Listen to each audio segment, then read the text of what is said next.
साथियों नमस्कार। पटना बिहार से मैं अमिताभ कुमार दास, IPS 94 बैच, और आप देख रहे हैं मेरा अपना YouTube चैनल दास बोले बिंदास। क्योंकि जब बुज़दिलों ने मुंह में दही जमा लिया हो तो दास का बिंदास बोलना जरूरी हो जाता है। साथियों, नीट की परीक्षा रद्द हो गई है और एक बार फिर नालायक प्रधानमंत्री नरेंद्र मोदी के मुंह पर कालिख पुत गई है। मोदी का मुंह काला हो गया है। इस वीडियो को आखिर तक दिल थाम कर देखिए। साथियों, शुरू से शुरू करते हैं। नीट की परीक्षा होती क्या है? नीट का फुल फॉर्म है national eligibility and entrance test, जिसको संक्षेप में मुख्तसर में कहते हैं नीट। और ये हिंदुस्तान की एक बहुत प्रतिष्ठित परीक्षा होती है, बहुत प्रेस्टिजियस है। और नीट एग्जाम के जरिए ही हिंदुस्तान के तमाम मेडिकल कॉलेजों में बच्चों का दाखिला होता है। अब ये मेडिकल की पढ़ाई MBBS की हो सकती है, BDS की हो सकती है, जिससे डेंटिस्ट बनते हैं, दंत चिकित्सक बनते हैं, आयुष की भी हो सकती है। ये किसी बच्चे का क्या रैंक है उस पर निर्भर करता है। साथियों, ये जो नीट का एग्जाम होता है ये ऑब्जेक्टिव टाइप का एग्जाम होता है, जिसमें वस्तुनिष्ठ प्रश्न किए जाते हैं OMR शीट पर, और कुल 720 नंबरों की ये परीक्षा होती है, 720 मार्क्स। और हर साल मई के महीने में ये परीक्षा होती है। अब साथियों, इसी महीने 3 मई को भी नीट का इम्तिहान हुआ था। और हिंदुस्तान में आप जानते हैं कितनी बेरोजगारी है और कितने लोग डॉक्टर बनने का सपना देखते हैं। तो इस परीक्षा में 22,69,000 बच्चों ने हिस्सा लिया और इसके लिए पूरे देश में 5,432 परीक्षा केंद्र बनाए गए, एग्जामिनेशन सेंटर्स बनाए गए। देश के बाहर भी, मुल्क के बाहर भी 14 परीक्षा केंद्र बने।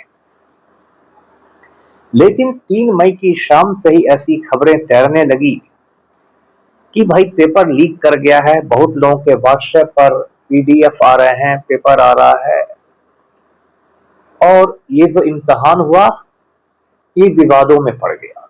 जो लोकसभा में विपक्ष के नेता हैं, लीडर ऑफ द अपोजिशन है राहुल गांधी, उन्होंने कहा कि नीट अब कोई परीक्षा नहीं रह गई है, ये अब एक ऑक्शन हो गया है, नीलामी।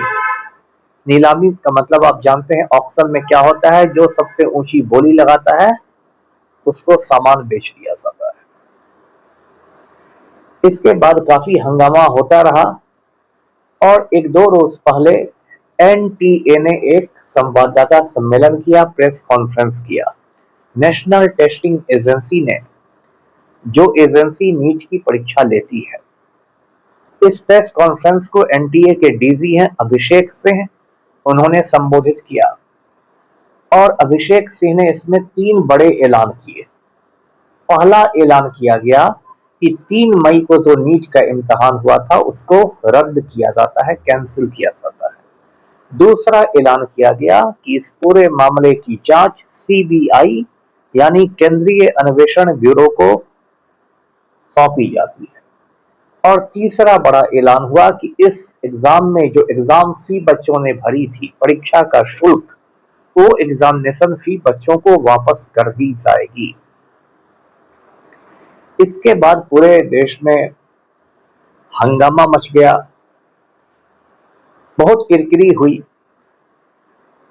और साथियों, इस बार मामला ये हुआ था कि नीट इम्तिहान के 15 रोज पहले एक गेस्ट पेपर आया था।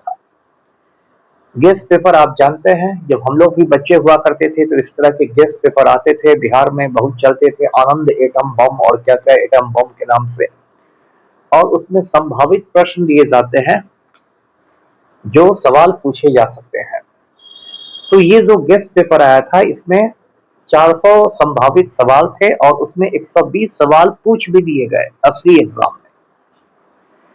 इसके बाद धरपकड़ शुरू हुई, राजस्थान में कुछ गिरफ्तारियां हुई, इसके तार फिर महाराष्ट्र के नासिक से जुड़े, कई लोग पकड़ाने लगे।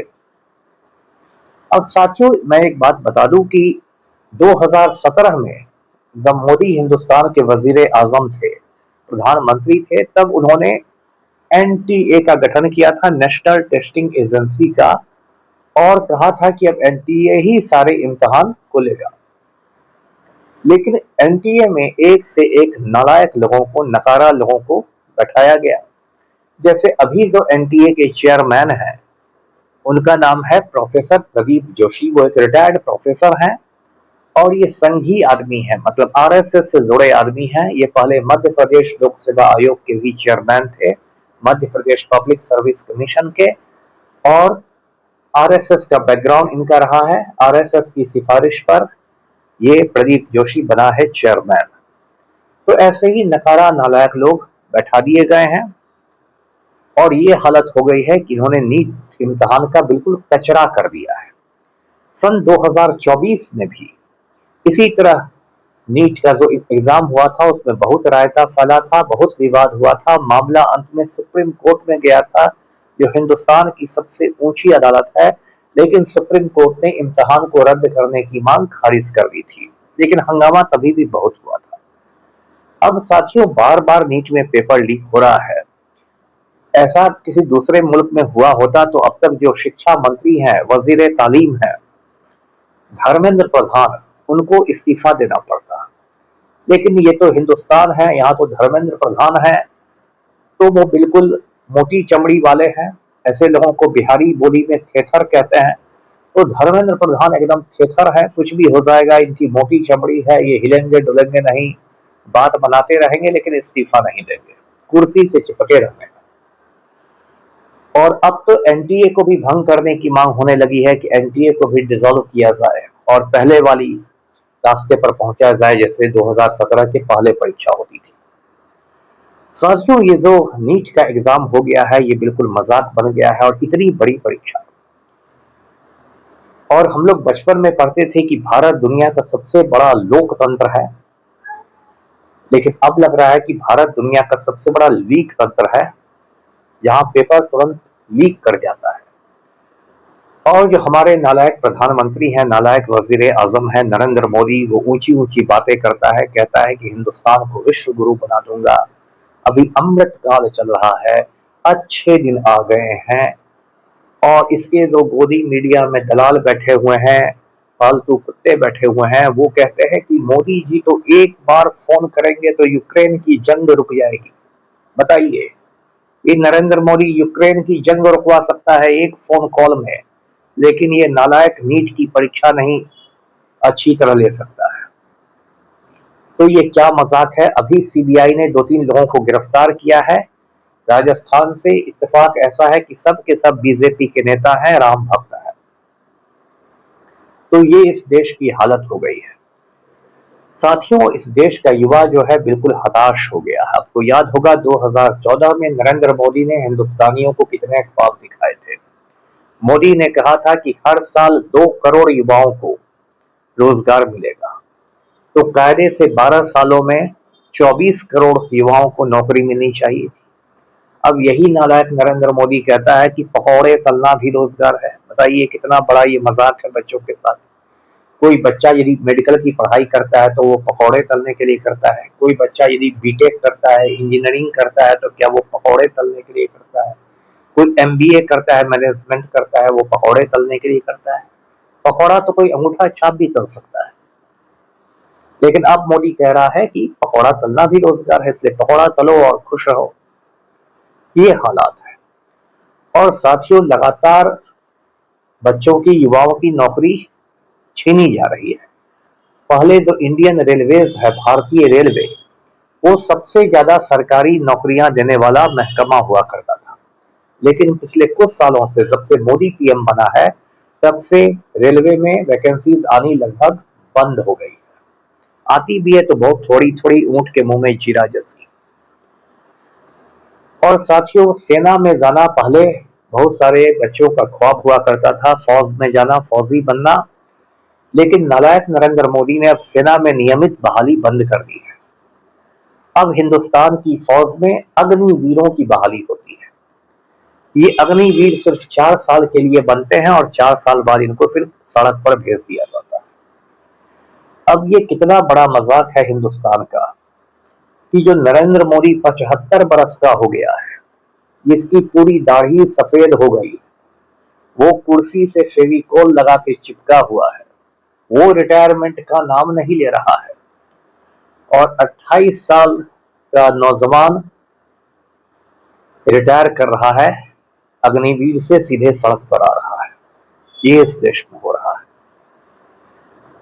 और राज्य सरकारों का भी यही हालत है। बिहार में देखिएगा, एक भी परीक्षा ठीक से नहीं हो पाती। अभी हाल में एईडीओ का एग्जाम रद्द हुआ है, मैंने ही करवाया है।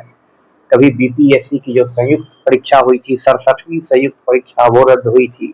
सिपाही भर्ती परीक्षा का पेपर लीक करता है, टीआरई 3 का पेपर लीक करता है, और लड़के लड़कियां जब सड़कों पर निकलते हैं तो उनको लाठियों से कूट दिया जाता है।